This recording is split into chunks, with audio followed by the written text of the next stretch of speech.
చిన్నగున్నప్పుడైతే ఉప్పు, కారం యేసుకొని మామిడికాయలు మస్తు తినేది. మామిడికాయలనే కాదు జామకాయలలో గూడా ఉప్పు, కారం యేసుకొని అలాగే జామ ఆకులో కూడా చింతపండు పెట్టుకొని తినేది. టేస్ట్ మాత్రం నెక్స్ట్ లెవెల్‌లో ఉండేది. మా ఫ్రెండ్ వాళ్ళ షాప్‌కెళ్ళాననమాట. అక్కడ మా ఫ్రెండ్ అయితే తీసుకొచ్చింది. ఈ మామిడికాయలు ఉప్పు, కారం అయితే తీసుకొచ్చింది. ఎంత బాగున్నాయో తెలుసా టేస్ట్ అయితే.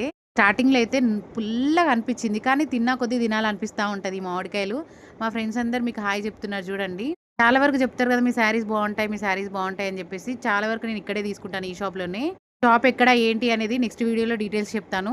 కానీ ఏ మాట కామాట శారీ కలెక్షన్స్ గాని, జ్యువెల్లరీ గాని చాలా బావుంటాయి కలెక్షన్ అయితే. ఇప్పుడున్న సిట్యుయేషన్‌లో అయితే గోల్డ్ ఎలాగో కొనుక్కోలేము. కనీసం రోల్డ్ గోల్డ్ ఏసుకొనైనా మురిసిపోవాలి గదా!